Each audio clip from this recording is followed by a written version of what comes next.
அல்லாஹ்வுடைய இல்லத்தில் இஅ்திகாஃபுடைய நியத்துடன் கடமை நிறைவேற்றி பொருத்தம் பெறுவதற்காக அமர்ந்திருக்கும் இறை நேசர்களே, நல்லடியார்களே, அல்லாஹ் சுப்ஹானஹு வ தஆலா என்னுடைய உங்களுடையும் வெற்றி, தோல்வி, கண்ணியம், கேவலம், உயர்வு, தாழ்வு, சொர்க்கம், நரகம் அனைத்தையும் 2 விடயத்தை வைத்து தீர்மானிக்கின்றான். ஒன்று ஏவல், அடுத்தது விலக்கல்.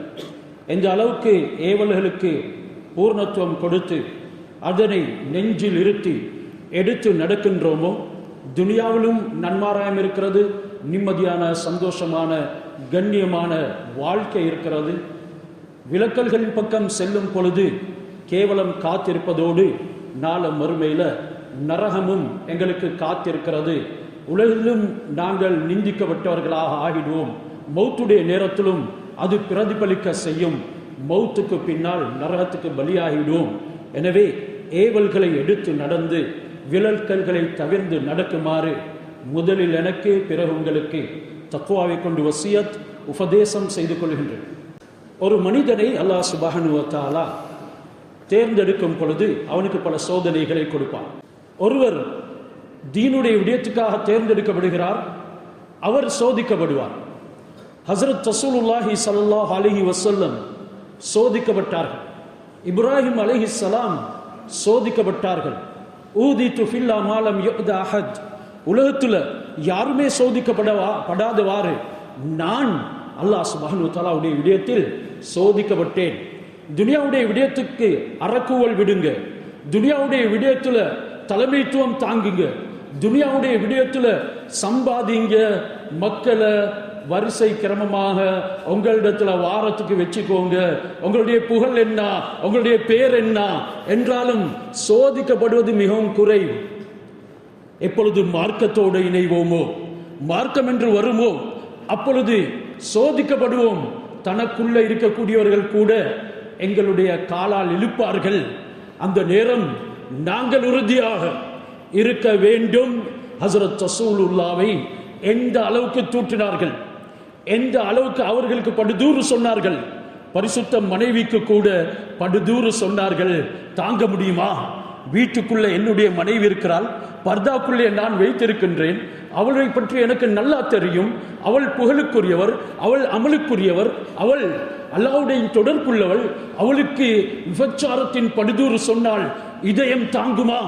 ஹஸரத் ரசூலுல்லாஹி ஸல்லல்லாஹு அலைஹி வஸல்லம் அவர்களை படுதூறு சொன்னார்கள். ஹஸரத் ரசூலுல்லாஹ் மருகுவது ஒரு விபச்சாரியே என்றார்கள். என்றாலும் அல்லாஹ் தாங்கினானா? இல்லை, பரிசுத்தமானவள் அவள். நியத்துக்கு ஏற்ப அல்லாஹ் சுப்ஹானஹு வ தஆலா நல்ல விடயங்களையும் வெளிப்படுத்துகின்றான், அவ்வப்பொழுது பதில்களையும் கொடுக்கின்றான். ஆனால் இன்று சில விடயங்கள் நடக்கும் பொழுது பதில் எங்கே இருக்கிறது? குர்ஆனில் இருக்கிறது. சில சந்தர்ப்பங்கள்ல ஒருத்தருடைய நிரபராதி தன்மையை அல்லாஹ் சுப்ஹானஹு வ தஆலா வெளியிலே கொண்டு வந்து காட்டுவான். யாரெல்லாம் காலால் இழுத்தார்களோ அவர்களை அல்லாஹ் கேவலமடைய செய்வான். ஒரு மனிதனுடைய மானத்தோடு விளையாடுவது மிகவும் பயங்கரமானது. ஹஜ்ஜில செய்த உபதேசம், ஜபலுர் ரஹ்மா இடத்துல கஸ்வா என்ற ஒட்டகத்திலே ஏறி ஹஸரத் ரசூலுல்லாஹ் முழு உலக ஜனங்களுக்கும் கியாமத்து நாள் வரைக்கும் எடுத்து நடக்குமாறு செய்த உபதேசம் தான் இன்றைய நாளில் நான் உங்களுடைய இரத்தத்தை, மானத்தை, பணத்தை, பொருளை ஹராமாக்குறேன். எந்த முஸ்லிமும் யாருடைய பணத்தையோ பொருளையோ ஹராமாக புசிக்க கூடாது. அதற்கு வழிகளை தேடவும் கூடாது, பின்னால காரணம் கூறவும் கூடாது. இன்று தவறை செய்துவிட்டு காரணம் சொல்லும் சமுதாயம் உருவாகி இருக்கின்றார்கள். இரண்டாவது, அவர்களுடைய ரத்தம் எப்பொழுது மானத்தில் விளையாடுவானோ ரத்தத்தையும் வாங்க தயங்க மாட்டான். ஆக பயங்கரமான பாவம் தான் மானத்துடன் விளையாடுவது. ஒவ்வொரு மனிதனுக்கும் தன்மானம் என்று இருக்கிறது. இங்கே உட்கார்ந்து இருக்கக்கூடியவரை வெறுமனை மானபங்கப்படுத்தினால் அவரால் தாங்க முடியுமா? இல்லை, என்னைத்தான் ஒருவர் மானபங்கப்படுத்துகிறார், மனிதர்களுக்கு மத்தியில பகிரங்கப்படுத்துகிறார், தாங்க முடியுமா? அல்லாஹ் கியாமத்து நாள் அன்று இதற்குண்டான அனைத்து விடயங்களையும் விசாரிப்பான். அந்த நேரம் நீ சொன்னது தவறாயிருந்தால் அல்லது உண்மையாயிருந்தாலும் கூட நீ பேசிய கீபத்தின் காரணமாக அல்லாஹ் உன்னை தண்டிப்பான். அது உண்மையாயிருந்தால் நிரூபித்து அவர்களிடம் மன்னிப்பு கேட்காத வரைக்கும் அல்லாஹ் உன்னை மன்னிக்க மாட்டான். சுமந்து கொண்டு வருவாய் மலை போன்ற அமல்களை அல்லாஹ் விசாரிப்பான். மக்கள் ஆச்சரியப்படுவார்கள், இது போன்ற அமல் இவரை வெற்றியின் பாதையில் கொண்டு செல்லும். தோல்வி அடைவான். அவன் யாரையாவது ஏசிருப்பான், ஒருவனுடைய மானத்தை பங்கப்படுத்தி இருப்பான். அல்லாஹ் சுப்ஹானஹு வ தஆலா அவனிடத்திலிருந்து தவறும் பட்சத்தில் சீரான ஆதாரம் கொடுக்க முடியாத சந்தர்ப்பம் இவனுடைய அமல்களை எடுத்து அவனிடத்தில் கொடுப்பான். அவனுக்கு அமல் இல்லையா, இந்த பாதிக்கப்பட்டவனுடைய பாவங்களை எடுத்து இவனின் மீது சுமத்தாட்டுவான், அவனை நரகத்துக்கு அனுப்பிடுவான். மார்க்கம் என்று வரும் பொழுது ஹஸரத் ரசூலுல்லாஹி ஸல்லல்லாஹு அலைஹி வஸல்லம் அவர்கள் இழி வார்த்தைகளால் சோதிக்கப்பட்டார்கள், மான பங்கப்படுத்தப்பட்டார்கள், பைத்தியக்காரர் என்று கூறப்பட்டார்கள், பிரிக்கக்கூடியவன் சமூகத்தை என்று சொன்னார்கள், கலகம் செய்யக்கூடியவன் என்றார்கள்.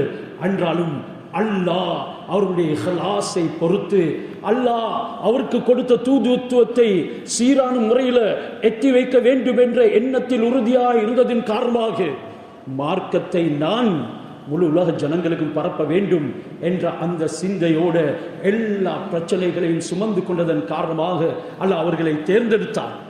ஹஸரத் ரசூலுல்லாவை தேர்ந்தெடுத்ததை போல ஹஸரத் இப்ராஹிம் அலைஹிஸ்ஸலாம் அவர்களையும் தேர்ந்தெடுத்தான். சோதிக்கப்பட்டார்கள். எந்த அளவுக்கு முதல் சுன்னத்து என்று நாங்கள் சொல்லுகிறோம், ஒரு வாஜிபான கடமை ஆண்களுக்கு. அது வாஜிப் ஹத்னா செய்கிறது. முதல் ஹத்னா செய்தவர்கள் துனியாவில் ஹஸரத் இப்ராஹிம் அலைஹிஸ்ஸலாம். அது ஒரு பெரிய சோதனையாக இருந்தது. 2 பலகத்துண்டை எடுத்து கூர்மையாக்கி பலகையை வைத்து தான் அவர்கள் ஹத்னா செய்து கொண்டார்கள். அல்லாஹ் குர்ஆனில் வைதிபித்தலா இப்ராஹிம் ரப்புஹு பி கலிமாத்தின் ஃபஅத்தம்மஹுன்ன சில வார்த்தைகளை கொண்டு அல்லாஹ் சுப்ஹானஹு வ தஆலா இப்ராஹிம் அலைஹிஸ்ஸலாம் அவர்களை சோதித்தான். அதற்கு நிறைவு கொடுத்தார்கள். அந்த வார்த்தைகள் என்னவென்கிறதனை ஹதீஸ் தஃப்சீர் செய்கின்றது. சஹீஹான விளக்கங்கள் முதலாவது இந்த ஹத்னாவுடைய விடயத்தை கூறுகிறது. இதே போன்று சஹாபாக்களும் தஃப்சீர் செய்கின்றார்கள். சோதிக்கப்பட்ட 10 விடயங்கள் தலையங்கம் மாறும் என்பதற்காக அதனை நான் தொடவில்லை. இரண்டாவது சஹாபாக்களுடைய விளக்கம். அல்லாஹ் சுப்ஹானஹு வ தஆலா 80 வருடங்களுக்கு பின்னால் கிடைத்த குழந்தைய அறுத்து பலியிடுமாறு கட்டளையிடுகின்றான். எவ்வளவு பெரிய சோதனையா இருக்கும். பாலைவனத்தில் அந்த கிடைத்த பிள்ளையையும் மனைவியையும் எந்த விதமான புட்பூண்டு முளைக்காத பூமியில விட்டுட்டு வாங்க இப்ராஹிம், தயங்கல்ல விட்டுட்டு போனாங்க. யாரால முடியும்? இன்றைக்கு ஹஸரத் இப்ராஹிம் அலைஹிஸ்ஸலாம் அறுத்து பலி இடுவதற்கு சென்றது தன்னுடைய பெற்ற மகனை. அதுவும் 80 வருடங்களுக்கு பின்னால் கிடைத்த பிள்ளை. சொன்னார்கள், மகனே யா புனைய இன்னி அரா ஃபில் மனாம் அன்னி அத்பஹுக் ஃபமாதா தரா. அபிப்பிராயம் கேட்கிறார்கள், நான் உன்னை அறுத்து பலியிடுமாறு கனவுலே கண்டேன். நபிமார்களுடைய கனவு அது வஹி, எந்த சந்தேகமும் கிடையாது. சஹீஹான ஹதீஸின் மூலமாக சாபித்தாகுது, உறுதியாகுது. அது வஹியை அன்றி வேறில்லை. நிறைவேற்ற சொன்னான் அல்லாஹ். மகனை அறுத்து பலியிடுமாறு சொல்கின்றான். மகனும் எப்படியான மடியில வளர்ந்தவர், எப்படியான சூழல்ல அவர் தர்பியத் பெற்றவர். வாப்பா, நீங்க ஏவப்பட்டதை செய்யுங்க, என்னை பொறுமையாளியாக பெற்றுக்கொள்வீங்க. சென்றார்கள் அறுப்பதற்கு. யாரை? மகனை. இன்றைக்கு அல்லாஹ் அதே விடயத்தை கடமையாக்கி உங்களுடைய மூத்த ஆம்பளை பிள்ளைய அல்லது உங்களுடைய குடும்பத்தில் கிடைத்த ஆண் குழந்தைய அறுத்து பலியிடுங்க, யாருக்கெல்லாம் ஆண் பிள்ளைகள் இருக்கின்றார்களோ அறுத்து பலியிடுங்க என்று கொஞ்சம் கொஞ்சம் பருவ வயதை எத்தி கொண்டு வரும் பொழுது அல்லாஹ் சுப்ஹானஹு வ தஆலா கட்டளையிட்டால் எங்களை யார் அறுப்பார்கள்? இவ்வளவு கஷ்டப்பட்டு படிக்க வைத்து ஓத வைத்து அவனை ஒரு சமூகத்தில் நல்ல பிரஜையாக ஆக்குவதற்கு நான் கனவு கண்டு கொண்டிருக்கிறேன். அறுத்து பலியிட சொல்கிறாரே, இது என்ன மார்க்கம்? எத்தனையோ பேர் காஃபிர் ஆகிடுவார்கள். யாராவது வருடம் பிள்ளை கொடுக்க சொன்னால் கொடுப்பார்களா? ஒரு குடுக்காரன், ஐஸ்காரன் என்ற மகன் அவனை கொடுக்குமாறும் சொன்னாலும் கொடுக்க மாட்டான். ஒவ்வொரு நாளும் வந்து காலையில் 3000 ரூபாய் கேட்கிறான், 5000 ரூபாய் கேட்கிறான்.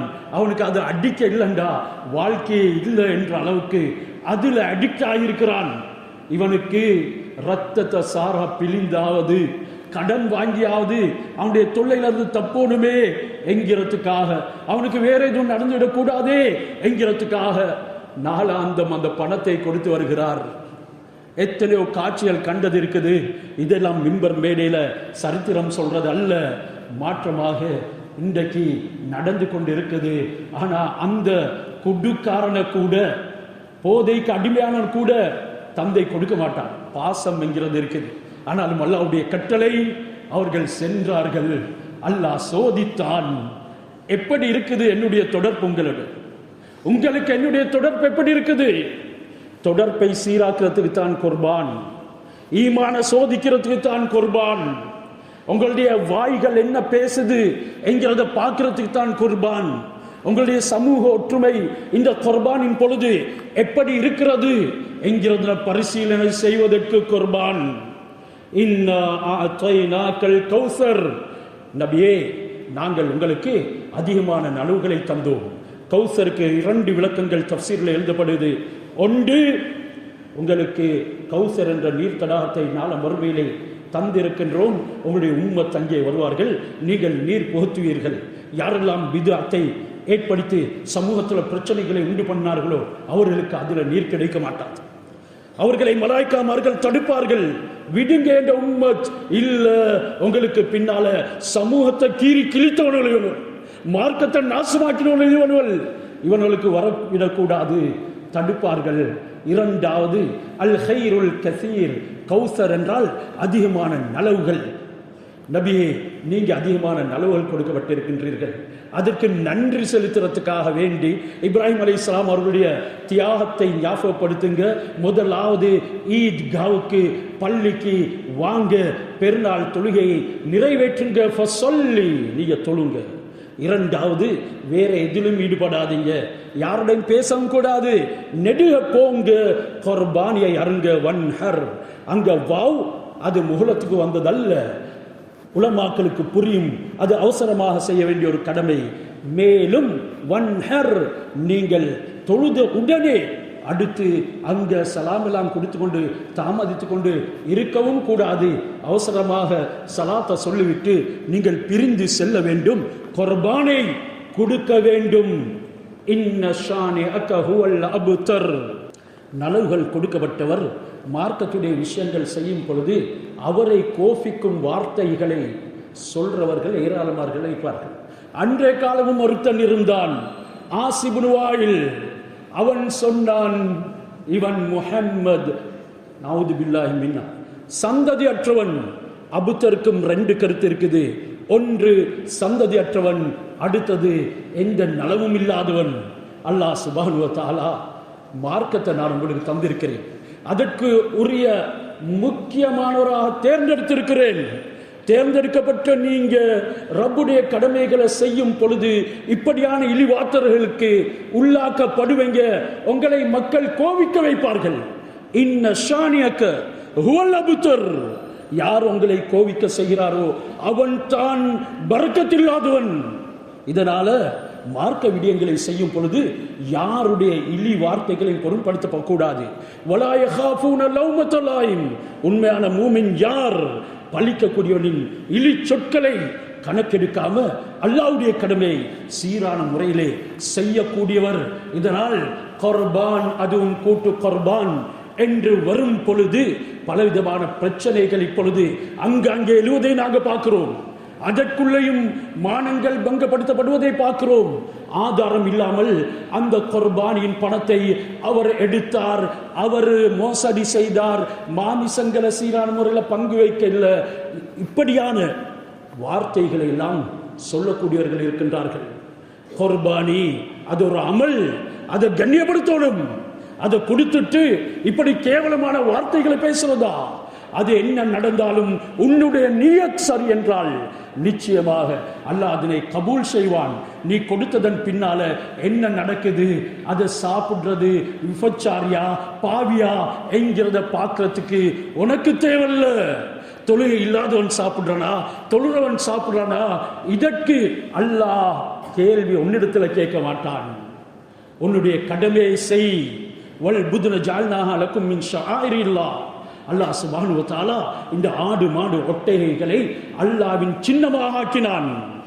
இன்னொரு ஆயத்தில் வதாலிக வம யுஅத்திம் ஷஆயிரல்லாஹ் ஃபைன்னஹா மின் தக்வல் குலூப். யாரு அல்லாஹ்வுடைய சின்னங்களை கண்ணியப்படுத்துவார்களோ, கண்ணியப்படுத்த வேண்டும். மிருகத்தை கண்ணியப்படுத்தணும். அதனுடைய விடயங்களில் ஈடுபடக்கூடியவங்களும் ஒரு முக்கியமான அமலை செய்கிறார்கள். அதற்கு பங்குதாரர்கள் ஆகக்கூடியவர்களும் அல்லாஹ்வுடைய பொருத்தத்துக்காக வேண்டிய அமல் செய்கிறார்கள். அவர்களும் கண்ணியப்படுத்தப்பட வேண்டும். யாரு இந்த முறையில் சமூகத்தில் பிரச்சனை வராம அல்லாஹ்வுடைய கடமைகளை செய்து முடிக்கின்றார்களோ, ஃபைன்னஹா மின் தக்வல் குலூப், அவருக்குத்தான் உள்ளத்துல இறை அச்சம் இருக்குது, தக்வா இருக்குது. அப்படி இல்லாதவர்கள் எல்லாம் வெறுமனே ஒரு நாடகம் ஆடுகின்றார்கள்.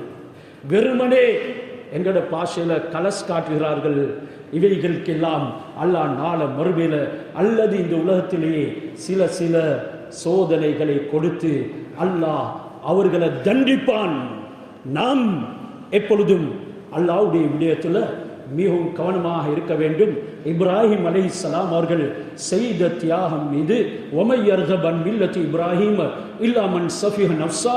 யார் இப்ராஹிம் அலைஹிஸ்ஸலாம் அவர்கள் செய்த விடயங்களை வெறுக்கிறாரோ, அதனை கணக்கெடுக்காம இருக்கிறாரோ, வசதி இருந்தும் உலுகியாவை கொடுக்கிறார் இல்லையோ, வசதி இருந்தும் என்னுடைய பொருள் குறையும் என்று பயப்படுகின்றாரோ, ஒரு பங்குக்காவது எனக்கு ஆக முடியும், கண்ட்ரிபியூட் பண்ண ஏலும் என்று இருக்கும் பொழுது அதனை விட்டும் விலகுவார்களோ அவன் மடையன் என்று அல்லாஹ் குர்ஆன்ல சொல்றான். ஒமை யர்கபன் மில்லத்தி இப்ராஹிம இல்லா மன் சஃபிஹ நஃப்ஸா. நஃப்ஸில அவனை போல ஒரு மூடன் யாருமே கிடையாது. வலகத் இஸ்தஃபைனாஹு ஃபித் துன்யா. அந்த இப்ராஹிம் அலைஹிஸ்ஸலாம் அவர்களை நாங்கள் துன்யாவில் தேர்ந்தெடுத்தோம். தேர்ந்தெடுக்கப்பட்ட ஒரு மனிதனுடைய செயலை நாங்களும் செய்யும் பொழுது அல்லாஹ் எங்களை, எங்களுடைய குடும்பத்தை, எங்களுடைய சமூகத்தை தேர்ந்தெடுப்பான். அது துனியா முடியும் வரைக்கும் வரக்கூடிய சந்ததிகளுக்கும் பிரதிபலித்துக் கொண்டே இருக்கும். வைன்னஹு ஃபில் ஆখিরাத்தில் மினஸ் சாலிஹின். அந்த இப்ராஹிம் அலைஹிஸ்ஸலாம் ஆகிராவில் சாலிஹான கூட்டத்தில் சேர்ந்தவர்கள். அவர்கள் செய்த அந்த தியாகம், ஹஸரத் இஸ்மாயில் அலைஹிஸ்ஸலாம் அவர்களை அறுக்க கொண்டு செல்கின்றார்கள். ஷைத்தானுடைய தடைகள் வருகிறது. குர்பான் செய்யும் பொழுது ஷைத்தானுடைய தடைகள் வரும்.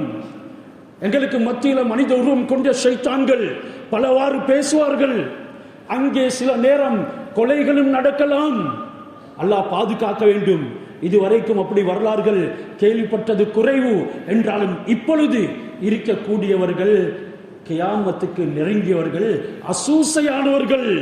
இதனால் அப்படி நடக்கவும் வழிபாடு இருக்கிறது, வழி இருக்கிறது. இதனால ரொம்ப கவனமாக நடந்துக்கோங்க.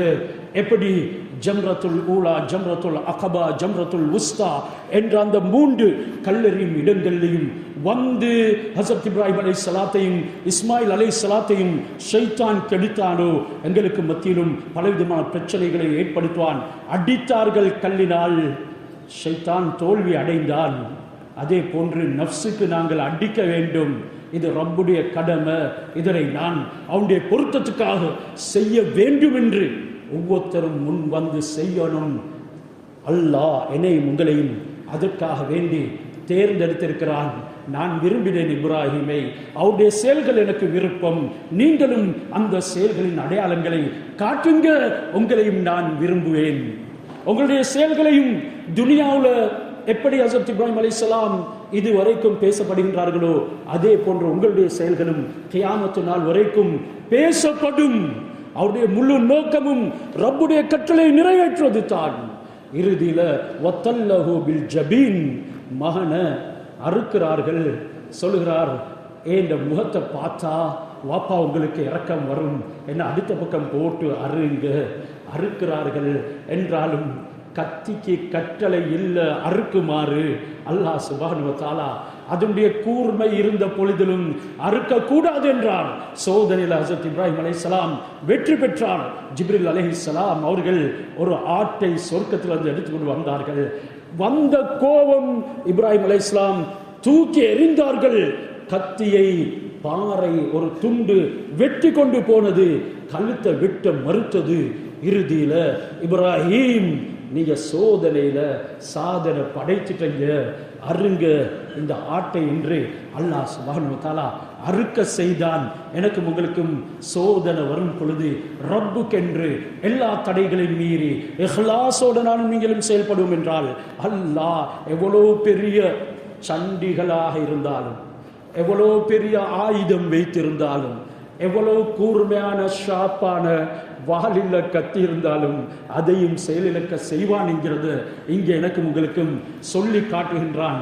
இந்த புனிதமான நாட்கள் அல்லாஹ் இடத்துல நெருக்கம் பெறுவதற்குண்டான சந்தர்ப்பங்கள். அரஃபாவுடைய நாளும் வருது, அதில் நோன்பு நோக்க வேண்டியிருக்குது. அதிகமாக தக்பீர், தஹ்மீத், தஹ்லீல் இந்த 10 நாட்கள்ல சொல்லிக்கோங்க.